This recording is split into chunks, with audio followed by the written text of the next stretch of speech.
Shri Venkateswara gold తాకట్టులో ఉన్న మీ బంగారాన్ని విడిపించి కొనబడును.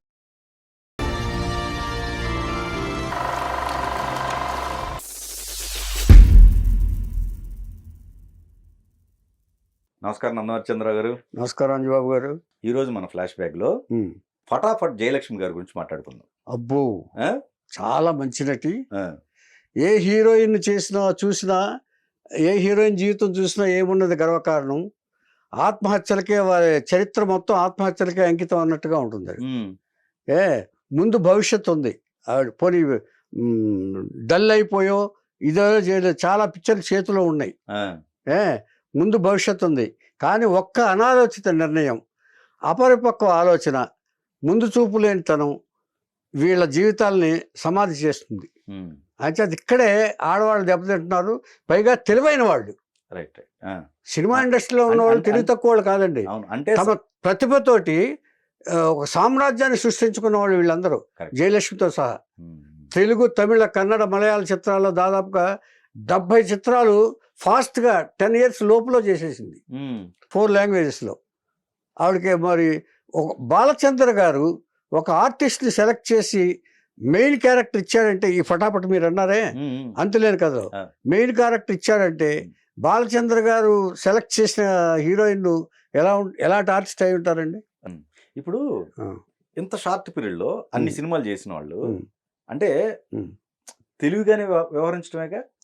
కానీ ఎక్కడో స్టెప్ అంటున్నారు చూసారా? కాదండి, ఆడదానికి ఒక బలహీనత ఉంది. ఆ, ఆ, చెప్తా అదే అదే. ఆ, ఏమండి, ఎన్నో జన్మలు ఎత్తి, ఏ ఆడ విషయాల గురించి అని చెప్తా, ఎన్నో జన్మలు ఎత్తే కానీ మనిషి జన్మ రాదు. అది ఆ. మనం ఉమ్, ఖచ్చితంగా తెలుసుకోవాల్సిందండి. రైట్. తర్వాత ఆడదానికి ఇంకో వరం ఇచ్చాడు దేవుడు. ఉమ్, సృష్టికర్త బొమ్మ అయితే రెండో సృష్టికర్త ఆడావిడే. ఇక్కడ భూలోకంలో సృష్టించేది ఈవిడే. అంతే కదండి. సృష్టికర్తకి టైం లేనప్పుడు అంతే కదండి. నీకు ఇంకొక ఇది అమ్మనే సృష్టికర్తగా చేశాడు ఇక్కడ. ఉమ్, ఆయనకి టైం లేక అని సామెత కూడా ఉంది. ఉమ్, ఉమ్, ఏ అలాంటి జన్మ ఎత్తిన తర్వాత ఒక ఇది ఒక ఎంతో తెలివితేటలతో కెరీర్ని డెవలప్ చేసుకుని తమిళ, కన్నడ, మలయాళ 4 భాషల్లోనూ సినిమాలు చేసి చేసిన తర్వాత ఒకే ఒక్క తప్పు, ఒకే ఒక్క బలహీనత, ఉమ్, మగవాడి బలం ఆడదాని బలహీనత.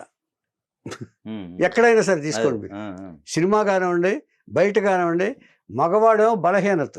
అసలు మగవాడు బలహీనుడు, ఎక్కువ బలహీనుడు. ఉమ్, ఆడది స్ట్రాంగ్ శక్తి. ఎందుకంటే ఆవిడకి అమ్మగా, అక్కగా, తల్లిగా ఎన్నో ఎన్నో బాధ్యతలతోటి ఆడదాన్ని సృష్టించాడు దేవుడు. కానీ మగవాడు చాలా బలహీనుడు. ఉమ్, తనకు కూడా బాధ్యతలు ఉంటాయిగా. ఏది ఆ, అతను కూడా నాన్నగా, సీరియస్గా తీసుకోడు, అన్నగా, తమ్ముడిగా. సీరియస్గా తీసుకోడు. ఇలా సంపాదించి పడేస్తే, ఇంట్లో ఇచ్చేస్తే ఆవిడ ఆవిడ అది బాధ్యత అనుకుంటాడు, ఓకే. తను సంపాదించి పడేస్తే. ఉమ్, అంచేత ఎక్కువ కాన్సన్ట్రేటెడ్గా, ఎక్కువ సెంటిమెంట్ తోటి చేసే తల్లే.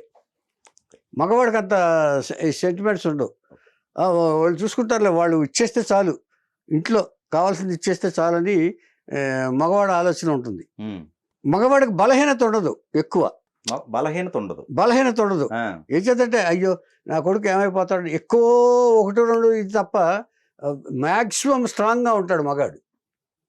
కానీ ఒక్క 10 నిమిషాలు లేట్ అయింది అనుకోండి, పిల్లాడు రావటం, అయ్యో నా కుర్రాడు ఏమైపోతాడు, ఏమండి వెళ్ళండి ఒకసారి, ఎవరిని చూసిరండి, స్కూల్ నుంచి రాలేదు కుర్రాడు అని తల్లడిల్లిపోతారు ఆడాళ్ళు. అది ఆడదానికి మగవాడికి ఉన్నది. వస్తాడులే మగపిల్లాడు, ఎక్కడికి వెళ్తాడు అని వీళ్ళు సమాధానం చెప్పేస్తారు. అదే ఆడపిల్ల అయితే ఆడపిల్ల అయితే ఉంటారులే, వస్తుంది కదా. అదే అలా అంటే అది వయసు అయితే, అదేలే. లేదైతే అది రాదు. ఓకే. ఇచ్చేది వస్తారు, పక్క పిల్లలు ఉన్నారు కదా, ఒకళ్ళే ఉంటారేంటి అంటాడు. అది దానికి సరైన సమాధానం చెప్పేస్తాడు మగాడు. ఓకే. ఇది ఆడదాని జీవితం. రైట్. ఇన్ని విశేషాలు ఉన్నాయి కదండి. ఆడదాని గురించి అంతా డిస్కస్ చేసుకున్నాం. ఇప్పుడు జయలక్ష్మి ఎక్కడ పుట్టింది ఏమిటనేది మాట్లాడుకుందాం. జయలక్ష్మి ఒరిజినల్ పేరు అది కాదండి. పుట్టినప్పుడు నీరజారెడ్డి.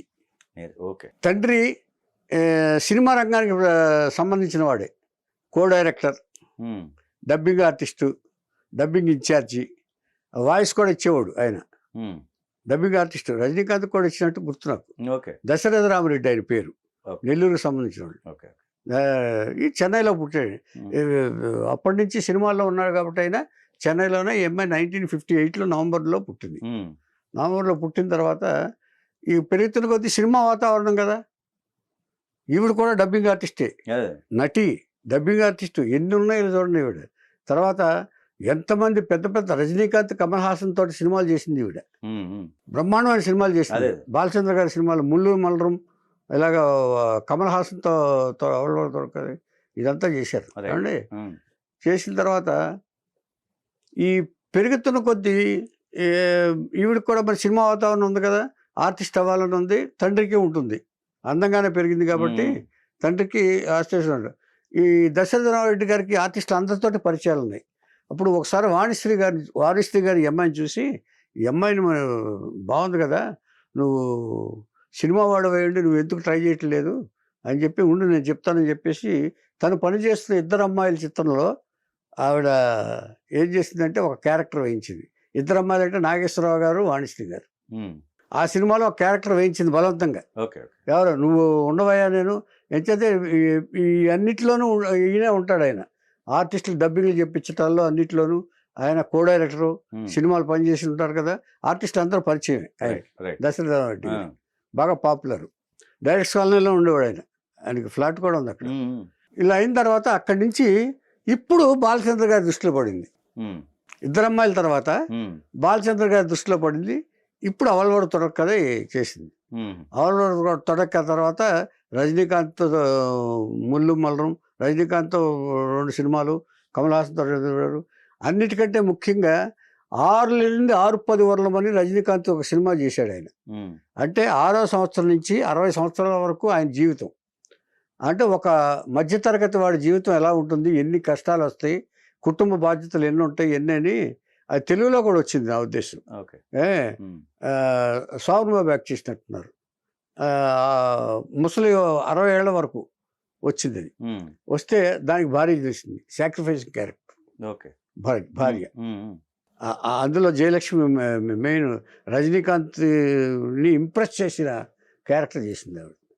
అక్కడి నుంచి మధ్యలో చచ్చిపోతుంది, తగలబడిపోయి, ఇల్లు తగలబెట్టేస్తే.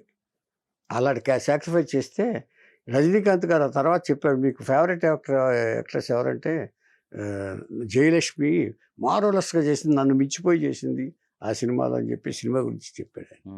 ఈ తర్వాత బాలచంద్ర గారు పడిన తర్వాత ఇక మా గురువు గారు దృష్టిలో పడింది స్వర్గం నరకం.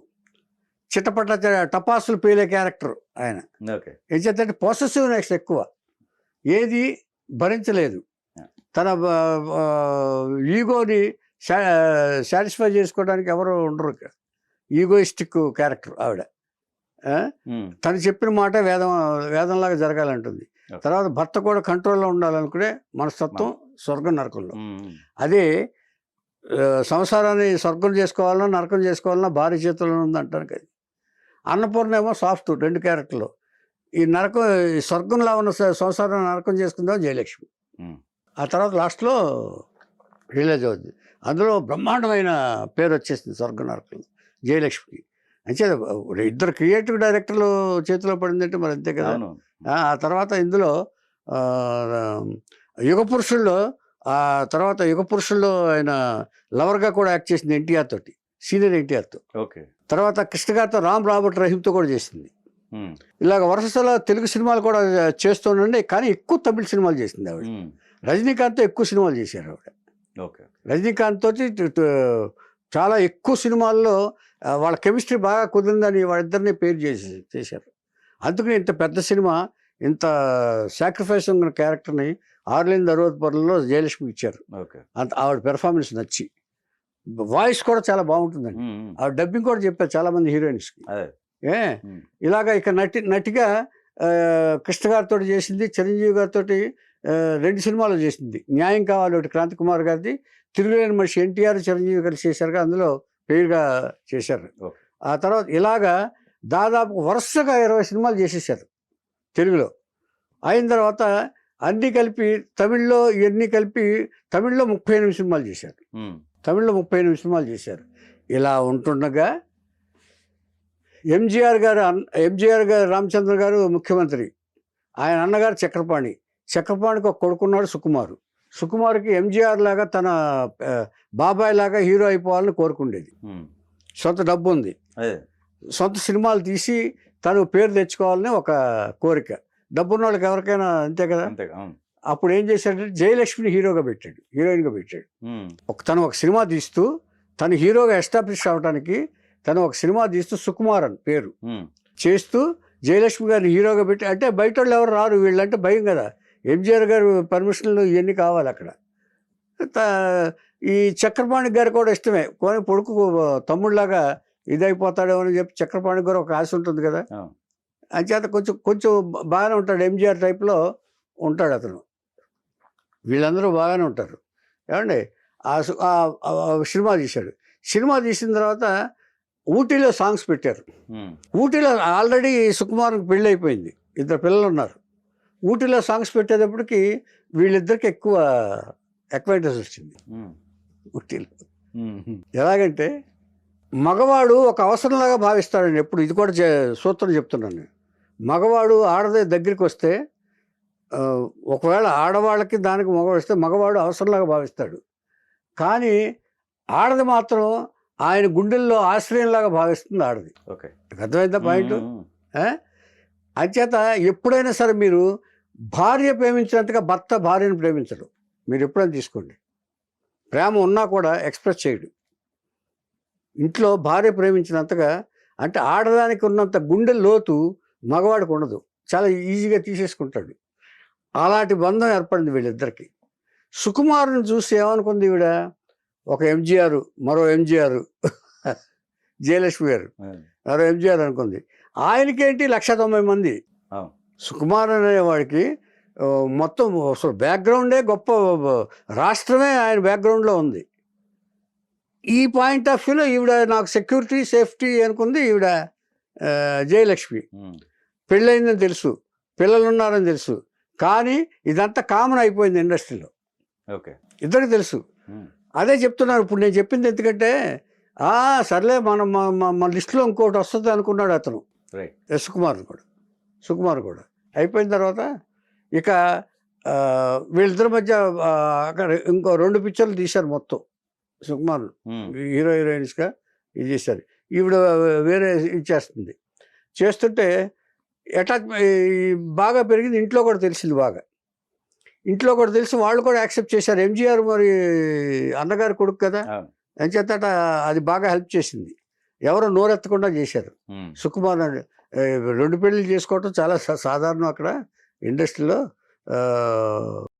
ఇలా ఎంజీఆర్ 3 పెళ్ళిళ్ళు చేసుకున్నాడు, ఆయన ఉదాహరణ. ఇట్లాగా ఆలోచించుంటారు.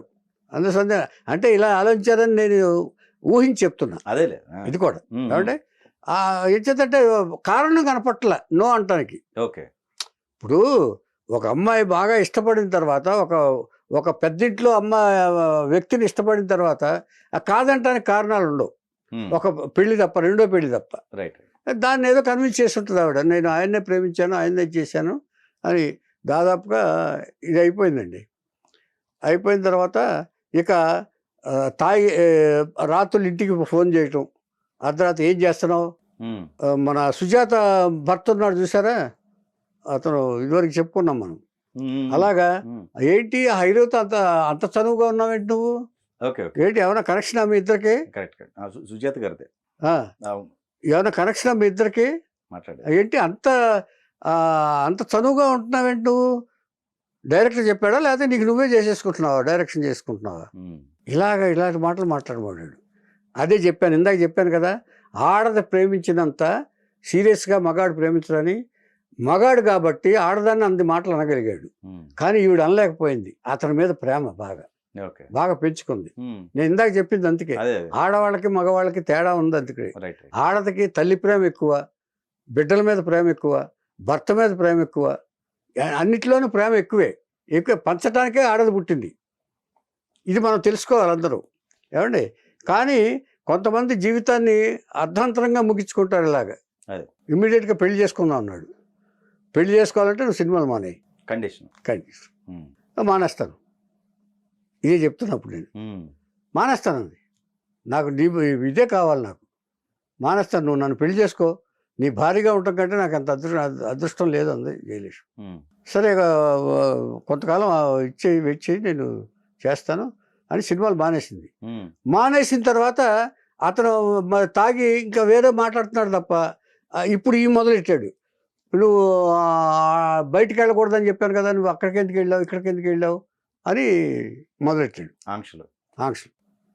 ఎక్కడికి బయటికి వెళ్ళకూడదు అన్నాడు. ఒక 2 రోజులు ఏదో ఊరికి వెళ్ళింది. ఉమ్. ఏదో నెల్లూరు గుడికి దర్గాకో ఏదో దర్గా కాదు గుడికి ఏదో వెళ్ళారు ఫ్యామిలీ తోటి. ఉమ్. ఆ 2 రోజులు వెళ్ళినందుకు వచ్చిన తర్వాత అర్ధరాత్రి ఫోన్ చేసి నానా ఇంటికి వచ్చి నానా గొడవ చేసేసి అల్లరి చేసేసి మొత్తం చుట్టుపక్కల వాళ్ళు వచ్చినట్టుగా చేసి తిట్టేసి వెళ్ళిపోయాడు తాగేసి. ఓకే. ఏమండి ఇలా ఉంటుండగా ఇంకొక పని చేసింది, ఇలా లాభం లేదని చెప్పి చక్రపాణి దగ్గరికి వెళ్ళింది. చక్రపాణి గారి దగ్గరికి వెళ్ళింది. చక్రపాణి దగ్గరికి వెళ్ళి సరేలాగా మీ అబ్బాయి నేను ప్రేమించుకున్నాం, మరి పెళ్లి చేసుకుంటానన్నారు, సినిమాలు మానేయమన్నారు, నేను మానేశాను, ఇప్పుడు అలాగే ఉన్నాను, ఆయన పద్ధతి పాటిస్తున్నాను అన్నాడు.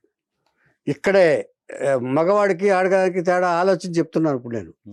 తండ్రిగా ఒక భార్య పిల్లలతో హ్యాపీగా కాపురం చేసుకుంటున్న కొడుకుని డిస్టర్బ్ చేసి ఇంకొక అమ్మాయితో పంపించాలని ఏ దగ్గర చూస్తాడా? చూడ్డు కదా. చక్రపాణి అసలు చూడ్డు. ఏం చేద్దంటే ఎంజీఆర్కి ఎవరితోన్నా లింక్ అవుద్దని చెప్పి అన్ని జాగ్రత్తలు తీసుకున్నాడు ఆయన. ఇవరికి చెప్తాను రేపు ఎంజీఆర్ గురించి. ఏమండి ఆయన ఇంకొక అమ్మాయిని దగ్గరికి రానిచ్చేవాడు కాదు ఎంజీఆర్కి. ఏమండి ఇట్లాంటి పరిస్థితుల్లో చెప్పాడు. అలా అన్నాడా? చాలా తప్పమ్మా. ఒక నటిని, ఒక కళాకారుణ్ణి కళ నుంచి తప్పించడం అనేది వాడు చాలా చేసిన పెద్ద తప్పు. నువ్వు యాక్ట్ చేయి, సినిమాలు యాక్ట్ చేసి, నువ్వు అన్ని సినిమాలు చేయి, నీ దీన్ని చంపుకోవటం అంటే, కళను చంపుకోవటం అంటే నిన్ను నువ్వు చంపుకున్నట్టు లెక్క. నువ్వు అలా చేయొద్దమ్మా, సినిమాలను ఒప్పుకో. వాడే ఉంటాడు, వాడు అలా అంటాడు ఊరికే ఇది అన్నాడు. చాలా హ్యాపీగా ఫీల్ అయిపోయింది. దీంట్లో రాజకీయం. ఓకే. ఎలాగంటే ఇప్పుడు ఏమన్నాడు సుకుమారు, నువ్వు సినిమాలో యాక్ట్ చేయొద్దు, సినిమాలు ఆగేసి నువ్వు ఇంట్లోనే కూర్చో, నేను చూసుకుంటాను, మనం పెళ్లి చేసుకుందాం అని చెప్పాడు. ఇప్పుడు ఈయన ఏమని చెప్పాడు, తండ్రి నువ్వు సినిమాలో యాక్ట్ చేయమన్నాడు. అంటే సుకుమార్ మాటను మీరి తను సినిమాలో యాక్ట్ చేస్తే సుకుమార్ రియాక్షన్ ఏంటి? అంతేగా, నేను చెప్పింది కూడా వెళ్ళలేదని బయటకు వచ్చేస్తాడుగా. అంతేగా, అది కావాల్సింది చక్రపాణి గారు. చాలా స్మూత్ గా డీల్ చేసాడు, తెలియకుండా. ఎప్పుడు ఎంజీఆర్ గారితో రాజకీయాల్లో ఉన్నాడు కదా, అవుతుంది కదా. అంచేత చాలా అదేంటమ్మా అలా అంటాం, వాడు చాలా తప్పు మాట్లాడాడు. ఒక ఇండివిజువాలిటీని, ఒక ఇండివిజువల్ ఆర్టిస్ట్ని ఇలా చెప్పడం అనేది చాలా పొరపాటు. పైగా నీకు ఎంత పేరమ్మా, బాలచంద్ర గారి సినిమాలు చేసావు, దాసనారాయణ సినిమాలు చేసావు, ఇంత పేరున్న దాన్ని నువ్వు ఇలా ఆపకూడదమ్మా. నీ కెరీర్ చాలా బాగుంటుంది. ఎప్పటికి ఎంత షార్ట్ పీరియడ్లో 70 పిక్చర్లు చేసావు నువ్వు, నీ అంత గొప్ప నటి ఎవరుంటారు? ఇలా చెప్పాడు. ఓకే. వెళ్ళిన తర్వాత ఇక ఒకరోజు రాత్రి మళ్ళీ తాగేసి ఇంటికి వచ్చి నానా గందరగోళం చేసేసి ఇలా చేస్తావు అలా చేస్తావు అని చెప్పేసి మా తండ్రి దగ్గరికి వెళ్ళటం ఒక ఇదే కదా, అన్ని బూతులు తిట్టేసి, అంటే నోటితో చెప్పలేని బూతులన్నీ తిట్టేసి తిట్టేసి అంతా గందరగోళం చేసేసి వెళ్ళిపోయాడు. వెళ్ళిపోయిన తర్వాత ఈవిడ ఆలోచించవచ్చు కదా.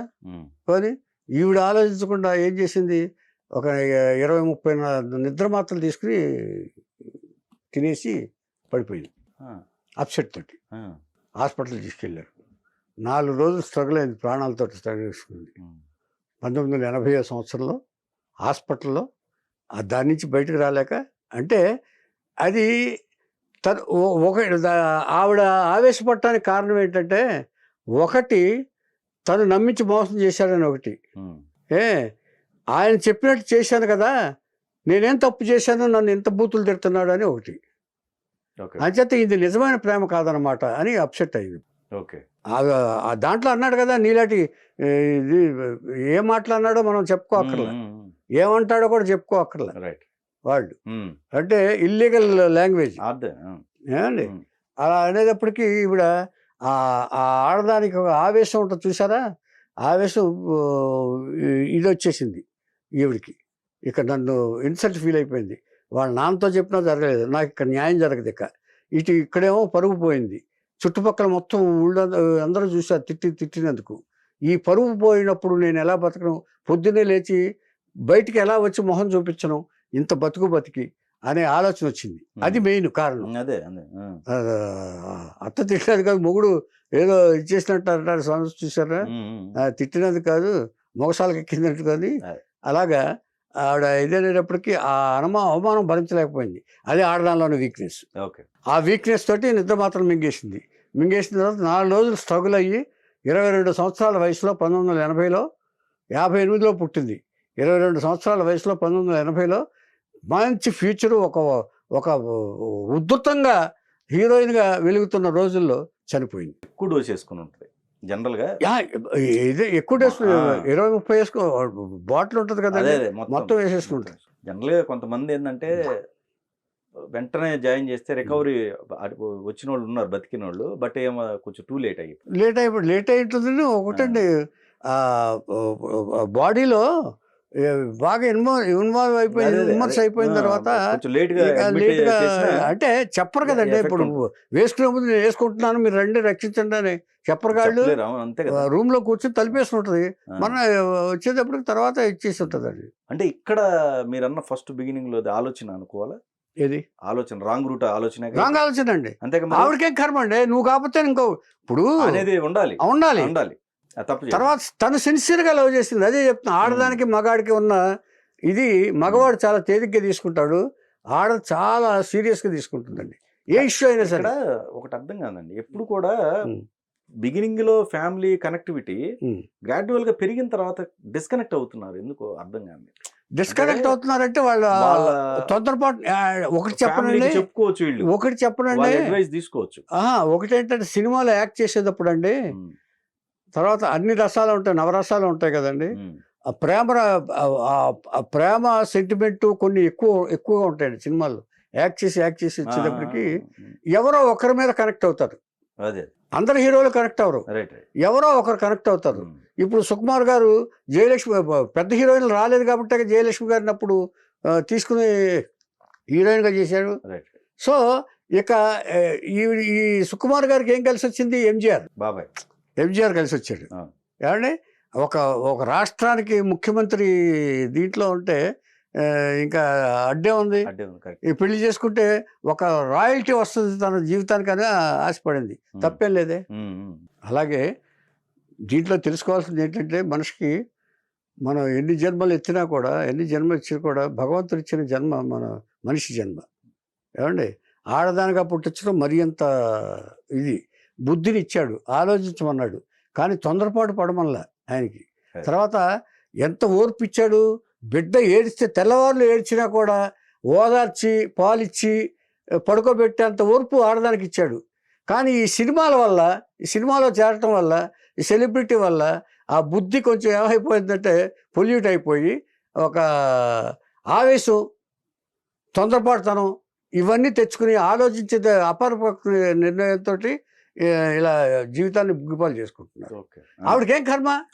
నువ్వు కాకపోతే ఏంటి, నేను నువ్వేమన్నా ఇది కాదు కదా, ఫస్ట్ మ్యారేజ్ కాదు కదా, సెకండ్ మ్యారేజ్ ఓడిని పోతే పోనీ అని అనుకుని ఒక్క క్షణం అలా ఆలోచించగలిగితే 22 మిగతా జీవితం అంతా ఆవిడ హ్యాపీగా ఉండేది. సినిమాలు పెరిగాయి, సినిమాలు వదిలేసేయండి. చక్కటి కుర్రాడు వచ్చి పెళ్లి చేసుకున్నాడు నిన్ను. తల్లిదండ్రులు ఉన్నారు, ఇంకా నీకు తల్లిదండ్రులు ఉన్నారు చేయడానికి, పెళ్లి చేయడానికి. లేనోళ్ళు సంగతి వేరే విషయం, ఎవరు లేకపోతే. ఇలాగా ఆవిడ పర్ఫెక్ట్ సినిమా జీవితాన్ని, చాలా ఫ్లరిషింగ్లో ఉన్న జీవితాన్ని, పెద్ద డైరెక్టర్లందరూ మహేంద్రను, ఈయన బాలచంద్రు, దాసరి నారాయణరావు గారు, ఇలాంటి క్రియేటివ్ డైరెక్టర్స్ అందరి దృష్టిలో హీరోయిన్ జయలక్ష్మి గారు. అలాంటి మంచి హీరోయిన్ని పోగొట్టుకున్నామని ఇండస్ట్రీ బాధపడింది, దర్శకులందరూ బాధపడ్డారు అలాంటి తొందరపాటు నిర్ణయం తీసుకున్నందుకు. అయితే ఎవరినన్నా అడిగి ఉండాల్సింది సలహా, కనీసం ఇలా పరిస్థితి అని చెప్తే ఎవరన్నా సలహా ఇచ్చేవాళ్ళు కదా, అలా చెప్పకుండా ఉండటం అనేది ఇదని చెప్పి బాధపడ్డారు అందరూ. ఇది జయలక్ష్మి.